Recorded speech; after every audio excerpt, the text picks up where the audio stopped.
Sang monster absen di Australia. Rivola optimis Bezzecchi akan rajai Phillip Island. Kadang dunia balap seperti panggung teater besar. Ketika pemeran utama menepi karena luka, sorotan pun berpindah. Dan mereka yang selama ini menunggu di balik tirai akhirnya punya kesempatan untuk tampil. Di Phillip Island, Australia, saat Marc Marquez menjalani masa pemulihan pasca operasi bahu kanannya, satu tim mulai menatap cakrawala dengan tekad penuh keyakinan, yaitu Aprilia. Mereka datang bukan untuk sekedar mengisi grid, melainkan untuk menguasai lintasan. Dan tanpa kehadiran sang monster yang selama ini mendominasi barisan depan, aroma kemenangan kini terasa lebih dekat, lebih nyata, dan lebih mungkin dari sebelumnya. Phillip Island, sirkuit dengan panorama menakjubkan di tepian Samudra Selatan, dikenal bukan hanya karena keindahannya, tetapi karena kerasnya karakter lintasan. Di sini, kecepatan berpadu dengan resiko. Angin laut yang tak menentu bisa mengubah arah motor di tengah tikungan cepat, sementara perubahan suhu bisa mempengaruhi grip hanya dalam hitungan menit. Itu sebabnya, banyak yang menyebut sirkuit ini sebagai tempat di mana keberanian dan kecerdasan teknis bertemu di garis batas. Dan bagi Aprilia, tempat ini seolah membuka lembar baru dalam perjalanan mereka. Tanpa tekanan dari Marquez yang biasanya mendikte ritme di barisan depan, Aprilia datang dengan kepercayaan diri tinggi. Tim asal Noale itu kini memusatkan harapan pada sosok yang kian matang dan berbahaya di paruh akhir musim, yaitu Marco Bezzecchi. Perjalanan Bezzecchi musim ini bagikan kisah klasik tentang pembalap muda yang menemukan pijakan baru. Awal musim tidak selalu mudah baginya. Ia menghadapi adaptasi besar dengan motor RSGP yang memiliki karakter jauh berbeda dari motor sebelumnya. Namun seiring waktu, hubungan antara pembalap dan mesin itu mulai terbentuk. Dan sejak pertengahan musim, Bezzecchi menjelma menjadi sosok yang patut untuk diperhitungkan. Ia tampil gemilang di beberapa seri, cepat, stabil, dan berani mengambil resiko tinggi. Puncaknya terjadi di Mandalika. Di sana Bezzecchi menunjukkan versi terbaiknya sepanjang musim 2025. Mengamankan pole position, mendominasi sprint race dengan penuh kendali, dan menegaskan bahwa kecepatannya bukan kebetulan. Namun nasib berkata lain di race utama. Dalam euforia start agresif di lap pertama, Bezzecchi menghilangkan kendali saat masuk ke tikungan 7 dan menabrak bagian belakang Ducati yang dikendarai Marc Marquez. Keduanya terjatuh dan seketika akhir pekan yang sempurna berubah menjadi kekacauan. Namun bagi Rivola, insiden itu bukan hanya kesalahan fatal saja. Ia melihatnya sebagai bagian dari proses pendewasaan seorang pembalap muda yang tengah berkembang pesat. Marco punya kecepatan luar biasa dan naluri bertarung yang tajam, kata Rivola dalam wawancara terbarunya. Insiden di Mandalika adalah bagian dari perjalanan. Pembalap besar selalu belajar dari kesalahan. Yang penting adalah bagaimana dia merespons, dan saya melihat kedewasaan itu tumbuh dalam dirinya. Absennya Marquez di Phillip Island membuka ruang baru bagi pembalap seperti Bezzecchi untuk tampil tanpa tekanan. Bagi Aprilia, inilah momen di mana potensi sesungguhnya bisa diuji tanpa bayangan sang juara dunia. Rivola mengakui bahwa kondisi paddock terasa berbeda sejak kabar absennya Marc diumumkan. Suasana yang biasanya tegang kini terasa lebih tenang namun penuh ekspektasi. Ketika Marc ada di lintasan, semua pembalap memulai balapan dengan bayangan akan kecepatan dan agresivitasnya. Sekarang, setiap tim bisa fokus pada strategi sendiri. Tidak ada lagi patokan tunggal. Ini membuka peluang bagi siapapun yang siap mengambilnya. Dan kami percaya Bezzecchi adalah salah satunya. Bezzecchi memang bukan nama yang asing di lintasan cepat. Gaya balapnya yang lembut di tikungan namun tajam di zona akselerasi sangat cocok dengan karakter Phillip Island. Sirkuit ini dikenal menuntut kestabilan kecepatan dan kontrol ban yang presisi. Dua hal yang menjadi kekuatan alami Bezzecchi dalam beberapa seri terakhir. Ia bukan tigu pembalap yang mengandalkan start eksplosif semata, namun lebih pada membangun ritme dan menyerang di saat yang tepat. Rivola mengakui bahwa kombinasi gaya alami Bezzecchi dengan karakter RSGP 2025 menciptakan potensi besar di lintasan seperti Phillip Island. Motor kami sangat kuat di area pengiriman dan tikungan cepat, ungkapnya. Kami punya sesuatu yang dapat kami unggulkan di sana, dan Marco tahu cara menggunakannya dengan cerdas. Itu mengapa kami sangat optimis di sana. Optimisme Rivola bukan tanpa alasan. Data dari simulasi sebelumnya menunjukkan bahwa RSGP tampil stabil di suhu tertentu dan lintasan cepat, kondisi khas Phillip Island. Selain itu, hasil uji coba tes Misano lalu juga memperlihatkan peningkatan signifikan pada traksi roda belakang dan efisiensi elektronik. Dua hal yang sangat dibutuhkan untuk menjaga ban tetap awet di lintasan sepanjang 4,4 km yang terkenal abrasif itu. Di sisi lain, kondisi mental Bezzecchi juga semakin solid. Setelah insiden di Mandalika, ia mengambil waktu untuk refleksi dan kembali dengan semangat baru. Dalam beberapa interview, ia menegaskan bahwa kejatuhan di Indonesia bukan akhir melainkan pelajaran penting untuk menjadi pembalap yang lebih cerdas. Phillip Island bisa menjadi kesempatan emas bagi Aprilia untuk menegaskan eksistensi mereka di puncak MotoGP. Selama bertahun-tahun tim ini berjuang untuk keluar dari bayang-bayang Ducati dan tim lain bahkan disebut tim kejutan. Namun dengan kepemimpinan Rivola dan performa konsisten RSGP, mereka kini menjadi ancaman nyata di setiap seri. Rivola yang dikenal perfeksionis namun tenang tidak mau berbicara terlalu jauh tentang peluang juara. Namun ada suaranya saat membahas Bezzecchi sudah cukup menggambarkan betapa besar harapannya terhadap pembalap itu. Saya tidak akan mengatakan kami favorit, tapi kami siap. Marco dalam kondisi terbaiknya musim ini. Motor bekerja dengan baik dan tim berada dalam harmoni. Kadang-kadang tiga hal itu cukup untuk membuat akhir pekan menjadi luar biasa, ucap Rivola menutup pernyataannya. Phillip Island selalu menjadi lintasan yang menghadiahi pembalap yang berani berpikir di luar kebiasaan. Satu tikungan bisa mengubah seluruh cerita dan satu keputusan kecil bisa menentukan siapa yang naik podium. Bezzecchi datang dengan kombinasi antara rasa lapar dan ketenangan, dua hal yang seringkali menjadi resep kemenangan di Australia. Bagi Aprilia, kemenangan di sini akan menjadi lebih dari sekedar poin. Ini akan menjadi simbol bahwa kerja keras mereka selama beberapa tahun terakhir tidak sia-sia. Bahwa tim yang dulu sering diremehkan kini berdiri sejajar dengan raksasa. Dan bagi Marco Bezzecchi, kemenangan di Phillip Island akan menjadi bab penting dalam perjalanan karirnya. Pembuktian bahwa ia bisa memimpin balapan tanpa bayangan siapapun, bahkan tanpa sang monster yang selama ini mendominasi panggung. Tanpa Marc Marquez, panggung MotoGP Australia seolah menunggu pemeran baru untuk mengambil peran utama. Langit biru Phillip Island mungkin akan menjadi saksi lahirnya babak baru dalam dunia balap dua roda. Rivola percaya Bezzecchi punya semua yang dibutuhkan untuk menjadi bagian dari babak itu. Kecepatan, mentalitas, dan keberanian untuk mengambil resiko ketika dunia sedang menunggu siapa yang akan memimpin lintasan. Mungkin untuk pertama kalinya Aprilia benar-benar berada di posisi yang tepat pada waktu yang tepat. Dan di tengah angin laut yang dingin dan raungan mesin RSGP, satu hal menjadi jelas. Ketika sang monster absen, panggung ini sepenuhnya milik mereka yang berani memimpikan kemenangan. Marc Marquez sukses jalani operasi bahu. Kini sudah berada di rumah, jalani pemulihan dengan intensif. Terkadang bahkan para juara terkuat pun harus berhenti sejenak, bukan karena menyerah, tapi karena tubuh memintanya untuk kembali mempersiapkan kemenangan berikutnya. Kalimat itu seolah menggambarkan kondisi Marc Marquez saat ini, setelah menegaskan dirinya menjadi juara dunia MotoGP 2025 lalu di Motegi, kini ia harus beristirahat total setelah mengalami cedera serius di bahu kanannya usai insiden di GP Mandalika, Indonesia. Segalanya terjadi begitu cepat. Tikungan 7, lap pertama, tempat di mana kecepatan dan keberanian bertemu dalam jarak sedekat mata berkedip. Marquez bersenggolan dengan Marco Bezzecchi. Bezzecchi menabrak bagian belakang motor Marquez dan itu berakibat besar. Motor Ducati yang dikendarai Marquez kehilangan keseimbangan dan ia terpental ke gravel. Saat tubuhnya menghantam tanah, tangan kanannya menahan beban benturan. Dari sinilah kisah itu berubah.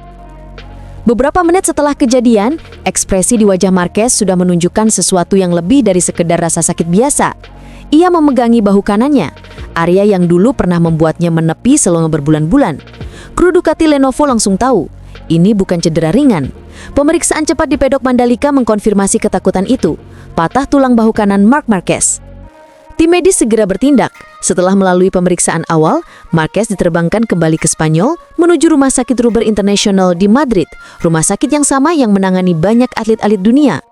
Diagnosis akhirnya memastikan fraktur pada bagian korakoid bahu serta kerusakan pada ligamen akromioklafikular, dua bagian penting yang menjaga kestabilan gerak tangan.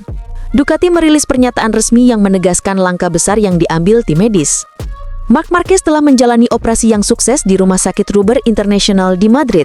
Setelah 1 minggu imobilisasi, hasil pemeriksaan menunjukkan bahwa stabilisasi tidak berkembang sebagaimana yang diharapkan, sehingga diputuskan untuk melanjutkan dengan stabilisasi bedah dan memperbaiki ligamen akromioklafikular. Keputusan untuk melakukan operasi bukan hal yang mudah, Sejak awal, dokter telah menyiapkan dua opsi, perawatan konservatif tanpa operasi atau langkah bedah jika kondisi tidak membaik.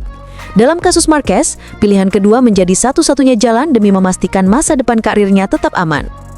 Pasca operasi, Marquez kini telah berada di rumahnya, menjalani masa pemulihan penuh.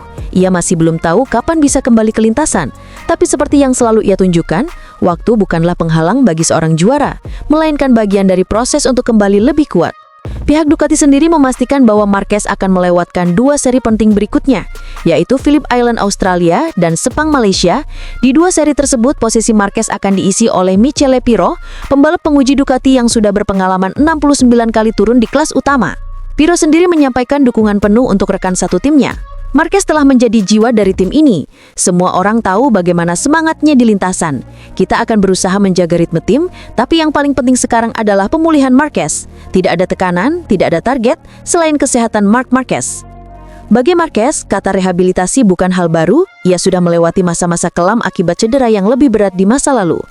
Sejarah mencatat bahu kanan ini pernah menjadi titik lemah yang hampir mengakhiri karirnya. Tapi seperti Phoenix yang selalu bangkit dari abu, Max selalu menemukan jalan untuk kembali ke atas motor dan kembali menang.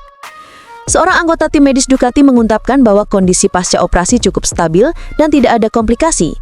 Proses pemulihan diperkirakan akan memakan waktu 4 hingga 6 minggu sebelum Marc bisa mulai latihan ringan. Tapi keputusan untuk kembali ke lintasan akan bergantung pada hasil pemeriksaan lanjutan. Sumber internal Ducati juga menyebutkan bahwa Marquez tetap terlibat aktif dalam komunikasi teknis meski sedang menjalani pemulihan. Ia mengikuti rapat teknis melalui video call, memberikan masukan mengenai data balapan, serta terus memantau performa motor Desmoseti GP25 yang menjadi senjatanya musim ini. Sikap profesional itu membuat tim semakin kagum. Bagi Ducati, Marquez bukan hanya pembalap, tapi juga pusat motivasi. Seorang teknisi bahkan mengatakan, Marquez tidak pernah benar-benar berhenti. Bahkan dari rumah sakit pun, ia tetap membahas data, setup, dan feeling motor. Itu sebabnya dia berbeda. Dia tidak hanya membalap dengan tangan dan kaki, tapi juga dengan pikirannya. Meski banyak yang berspekulasi bahwa cedera ini bisa mempengaruhi performa Ducati dalam sisa seri di musim ini, manajemen tim menegaskan bahwa tidak ada kepanikan di garasi merah. Semua sudah disiapkan dengan matang, termasuk rencana teknis jangka pendek bersama Pirro. Direktur teknis Ducati Gigi Daliknya pun turut memberikan pernyataan penuh harapan. Kita tahu Marquez akan kembali. Kita tidak ingin terburu-buru. Setiap pembalap memiliki hubungan unik dengan rasa sakitnya. Tapi Marquez beda. Dia punya kemampuan luar biasa untuk menahan tekanan, dan itu yang membuatnya menjadi juara dunia musim ini. Insiden di Mandalika pun menjadi refleksi besar bagi dunia MotoGP, bahwa di balik gemuruh mesin ada sisi manusiawi yang sering terlupakan, rasa sakit, ketakutan, dan keheningan setelah semuanya berhenti.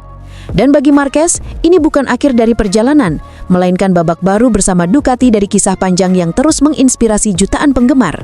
Ketika banyak pembalap lain mungkin memilih mundur, Marquez justru dikenal karena tekadnya untuk kembali bahkan ketika semua orang meragukannya. Dari operasi bahu pertama, gegar otak, hingga patah tulang lengan, setiap cedera justru mempertebal reputasinya sebagai simbol ketangguhan. Dunia balap tahu, Marquez bukan tipe pembalap yang menyerah. Dia adalah definisi dari kecepatan yang berpadu dengan rasa sakit. Seseorang yang berani melawan keterbatasan tubuhnya sendiri demi satu hal, berada di atas motor dan melawan waktu. Namun kini, di tengah masa pemulihan yang panjang, Marquez kembali dihadapkan pada tantangan terbesarnya, yaitu kesabaran. Tidak ada sorakan penonton, tidak ada suara mesin, hanya detak jam di dinding rumahnya yang mengingatkan bahwa setiap hari adalah pertarungan baru melawan waktu dan rasa sakit. Kini semua mata tertuju pada tanggal-tanggal penting di kalender GP 2025. Apakah Marquez akan kembali di Valencia atau justru menutup musim lebih awal untuk fokus pada musim depan? Apapun keputusan akhirnya, satu hal sudah pasti. Dunia balap tidak akan sama tanpa Marc Marquez di lintasan. Bartolini bongkar semuanya ke media. Mesin V4 Yamaha selalu berbeda setiap diturunkan ke trek. Kecepatan bukan hanya tentang seberapa cepat motor melaju, tapi seberapa dalam manusia memahami jantung mesinnya. Kalimat itu seperti menggambarkan perjalanan Yamaha saat ini, sebuah pabrikan legendaris yang akhirnya berani melangkah keluar dari zona nyaman, mengejar sesuatu yang selama ini mereka hindari, yaitu mesin V4. Dan di balik keputusan besar itu, ada satu nama yang kini jadi sorotan, Max Bartolini, sosok yang membawa semangat baru ke garasi biru Yamaha. Beberapa bulan terakhir, suasana pedok Yamaha terasa berbeda. Di tengah suara bising khas mesin 4 silinder sejajar yang selama ini menjadi ciri khas mereka, tiba-tiba muncul nada rendah yang asing, berat dan dalam. Suara dari konfigurasi V4 yang selama ini lebih dikenal milik para rival. Ketika suara itu pertama kali terdengar di Misano, banyak yang berhenti sejenak. Tidak percaya, Yamaha memakai mesin V4. Dunia MotoGP seperti terhenyak. Tapi di balik pintu garasi itu, Bartolini dan timnya tidak sedang bercanda. Mereka benar-benar sedang menulis ulang sejarah. Bartolini, pria asal Italia dengan pengalaman panjang di dunia teknik balap, muncul di depan media dengan ekspresi tenang namun syarat makna. Kami membuat banyak prototipe sebelum akhirnya menghasilkan yang sebenarnya, katanya. Berapa banyak versi? Katakan saja, jumlahnya sangat banyak. Tapi mesinnya belum selesai. Setiap kali turun lintasan selalu berbeda. Kalimat itu menjadi pernyataan yang mengguncangkan pedok. Yamaha tidak lagi bermain aman. Mereka memutuskan untuk berevolusi secara total. Perjalanan menuju mesin V4 bukan keputusan instan. Selama bertahun-tahun, Yamaha terkenal dengan filosofi inline 4, mesin sejajar 4 silinder yang halus, mudah dikontrol, dan seimbang. Filosofi itu melahirkan banyak juara dunia, dari Valentino Rossi hingga Jorge Lorenzo.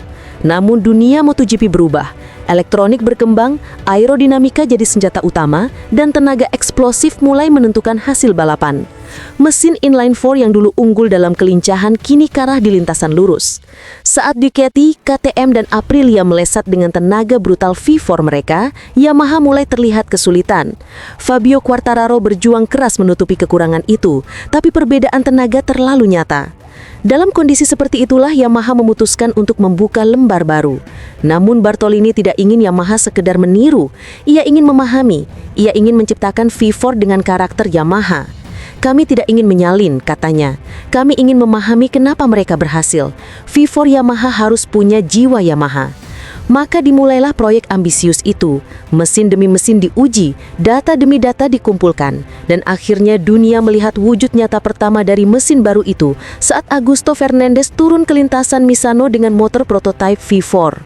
Dari luar, mungkin terlihat seperti tes biasa, tapi dari dalam garasi, setiap lap Fernandez membawa arti besar. Fernandez menjalani 27 lap penuh dengan motor yang benar-benar baru, dan hasilnya cukup menjanjikan. Kami masih banyak harus belajar, kata Fernandez. Tapi ketika melihat lap tercepat kami, selisihnya kurang dari 1 detik dari Fabio. Itu hal yang baik. Ia tahu motor ini masih mentah, jendela performanya sempit, dan karakter mesinnya belum stabil. Namun di balik semua kekurangan itu, ada potensi besar yang mulai terasa. Bagi Yamaha, momen itu menjadi bukti bahwa arah baru mereka tidak salah. Mesin ini mungkin belum sempurna, tapi punya fondasi kuat. Bartolini mengaku setiap versi mesin membawa perubahan signifikan. Bahkan untuk setiap wildcard, Yamaha berencana menurunkan spesifikasi mesin yang sedikit berbeda. Pendekatan yang agresif tapi efektif untuk mempercepat proses belajar. Mungkin setiap wildcard, setiap tes, mesinnya akan berbeda lagi, dan kita akan lihat apa yang terjadi tahun depan. Ujarnya menunjukkan betapa besar ambisi Yamaha dalam proyek ini. Namun perjalanan menuju kesempurnaan tidak pernah mudah. Fernandez sempat mengalami masalah aneh di tengah balapan, peringatan bahan bakar palsu di dashboardnya. Tapi bahkan dengan gangguan itu, ia tetap membawa pulang poin. Sesuatu yang kecil, tapi bermakna besar untuk motor yang masih tahap awal pengembangan. Di balik layar, tim teknisi bekerja tanpa henti. Data dianalisis, setiap getaran mesin diperhatikan. Mereka tahu, inilah fase yang paling penting, fase memahami jiwa motor itu. Menurut pengakuan Bartolini, mesin V4 Yamaha tidak meniru milik siapapun. Mereka menciptakan versi mereka sendiri dengan konfigurasi unik, berbeda dari Ducati atau KTM. Tujuannya bukan untuk menjadi salinan, tapi untuk menciptakan karakter yang baru. Mesin yang punya tenaga brutal V4, tapi tetap dengan kelincahan khas Yamaha. Namun itu juga berarti mereka harus berhadapan dengan tantangan baru. Karakter mesin ini sangat sensitif. Sedikit perubahan tekanan ban atau suhu aspal bisa mengubah seluruh feeling motor. Fernandez menggambarkannya seperti berjalan di atas tali tipis. Perbedaan antara feeling baik dan buruk bisa terjadi hanya dalam beberapa tikungan. Namun meskipun begitu, ada sisi yang membuat banyak orang optimis. Salah satunya datang dari Andrea Dovizioso, mantan pembalap Ducati dan salah satu penguji paling berpengalaman di dunia MotoGP. Langsung terasa berbeda, kata Dovi. Cara Anda mengerem dengan motor V4 ini bagi saya jauh lebih baik. Kami juga fokus pada grip dan cara motor ini menemukan dan menjaga cengkraman jauh lebih stabil. Pernyataan itu menambah keyakinan bahwa Yamaha benar-benar menemukan sesuatu. Bagi Dovi, motor ini bukan sekedar mesin baru, tapi arah baru yang memberi harapan. Namun tidak semua suara sejalan. Fabio Quartararo, sang pembalap utama Yamaha, justru melontarkan kritik. Setelah tes pasca balapan Misano lalu, ia berkata dengan jujur, "Saya tidak melihat kemajuan di area yang kami butuhkan." Komentar itu memicu perdebatan besar di pedok. Sebagian menganggap Fabio terlalu keras, sebagian lagi menilai ia hanya jujur. Tapi Bartolini menanggapinya dengan tenang. Setiap pembalap punya cara membaca motor yang berbeda. Kami menghormati semua masukan, tapi satu hal yang pasti, kami tidak berhenti di sini, ujar Bartolini. Yamaha tahu proyek ini lebih dari sekedar eksperimen. Ini adalah taruhan besar. Keputusan untuk beralih ke V4 berarti meninggalkan warisan panjang inline 4 yang menjadi identitas tim selama berpuluh tahun-tahun. Tapi dunia sudah berubah. Untuk kembali bersaing di level tertinggi, Yamaha harus berani berubah. Bartolini memahami itu sepenuhnya. Kami tahu jalan ini sulit, ujarnya. Tapi kami tidak mencari jalan mudah. Kami mencari jalan yang benar. Sebuah kalimat sederhana tapi menggambarkan filosofi besar di balik setiap baut dan kabel yang ia pasang di motor itu. Dari pengamatan di pedok Misano lalu terlihat bagaimana Yamaha kini bekerja dengan cara yang jauh lebih dinamis. Setiap sesi beberapa bagian motor diganti, dari sistem udara hingga distribusi bobot. Bartolini menerapkan pendekatan modular.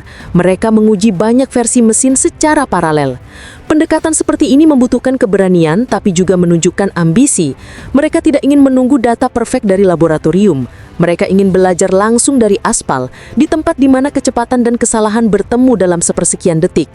Kini Yamaha menatap dua momen penting berikutnya, wildcard di Sepang dan Valencia. Dua sirkuit dengan karakter yang sangat berbeda, dan dua ujian besar bagi konsistensi mesin baru mereka. Bartolini mengatakan data dari dua balapan itu akan menjadi fondasi untuk mesin 2025. Kami tidak ingin hanya cepat di satu tempat, kata Bartolini. Kami ingin motor yang serbaguna, kuat di Sepang, presisi di Valencia, dan tetap punya karakter halus yang menjadi DNA Yamaha. Andrea Dovizioso menambahkan satu hal yang menarik dalam pandangannya. V4 Yamaha ini membawa Yamaha ke dunia yang sama sekali baru, tapi saya suka arah mereka. Kadang perubahan besar memang harus dimulai dari keberanian untuk gagal dulu. Saya tahu itu, saya pernah di situ. Kalimat itu mungkin sederhana tapi penuh makna. Dovizioso paham betapa sulitnya menyeimbangkan ambisi dan realitas dalam dunia MotoGP. Dan benar saja, di balik semua dinamika teknis, ada sesuatu yang lebih besar, semangat. Yamaha kembali berani bermimpi. Setelah beberapa musim penuh tekanan dan kritik, kini mereka punya arah baru. Mungkin belum sempurna, tapi jelas mereka sedang bergerak ke depan. Bartolini menyebut proyek ini sebagai perjalanan panjang menuju pemahaman. Ia percaya hasil besar tidak datang dari kecepatan, tapi dari kesabaran memahami setiap detail. Bartolini melanjutkan berkata dengan nada lembut tapi penuh makna. Setiap kali motor ini turun lintasan, itu akan menjadi versi baru. Mungkin perubahan kecil, tapi di dunia MotoGP satu perubahan kecil bisa menjadi awal dari sesuatu yang besar. Sebuah kalimat yang terdengar sederhana tapi menyimpan makna mendalam tentang arah yang kini sedang ditempuh Yamaha. Bagi banyak orang, mesin V4 Yamaha bukan sekedar proyek teknik. Ia adalah simbol transisi, perubahan dari masa lalu menuju masa depan. Sebuah bukti bahwa bahkan legenda pun harus belajar beradaptasi untuk tetap hidup di lintasan tercepat dunia. Yamaha tahu kesalahan mungkin terjadi, tapi berhenti bukan opsi. Mereka percaya pada proses, pada setiap percobaan, pada setiap suara mesin yang sedikit berbeda dari sebelumnya. Dan ketika di garasi pedok, suara V4 Yamaha kembali terdengar. Dalam setiap dentumannya, ada harapan, kerja keras, dan sedikit rasa takut. Campuran yang sama yang selalu ada di balik setiap revolusi besar dalam sejarah balap. Mungkin motor itu belum sempurna, tapi bagi Bartolini dan seluruh tim Yamaha, itu bukan masalah. Karena mereka tahu setiap lap membawa mereka selangkah lebih dekat pada sesuatu yang luar biasa.